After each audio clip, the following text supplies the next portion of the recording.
How to set up a sprinkler system. An underground sprinkler system is a convenient way to keep your lawn properly watered regularly. You need to install it so the sprinklers cover every part of the lawn when activated. A sprinkler system with a timer and control box may best be left to professional installation, but you can install a system that connects directly to your water line at the outer spigot. This process can vary depending on the exact type of sprinkler system you buy. Things you'll need: sprinkler system kit, pencil and paper, spade, elbow fittings, garden hose, screwdriver, chop saw, breather mask. Draw a diagram of your entire lawn and property that is set to scale and has all objects like trees and shrubs set in their precise locations. Map out your system's path for your lawn, including the sprinkler locations. The system should start at your water faucet. Dig trenches to follow the path you mapped out.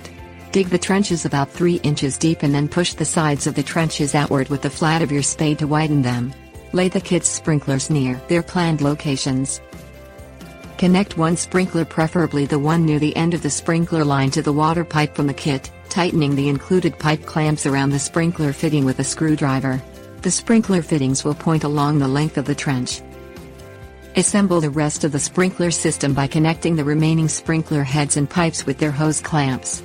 Use elbow pipe fittings in spots where the line turns corners. Make sure fittings match your pipe size if the system does not come with them. Place the sprinklers and pipes into the trench, starting at the end of the line and working your way to the starting spot at the spigot. Press down on the ground with your foot where the sprinklers are to hold them in place. Connect the starting end of the sprinkler line to the spigot using either its own connector or a garden hose. This can vary depending on the type of system. Cover up and bury the pipes on the system, making sure the sprinkler heads are still free to pop up and spray. Tips: warnings. If your pipes are too long, if they move the sprinklers away from their planned locations, then you should disconnect the pipes and cut them to the correct length with a chop saw. Many kits should have extra long pipes so you can trim them instead of needing extensions for short pipes. Always wear a breather mask when cutting plastic.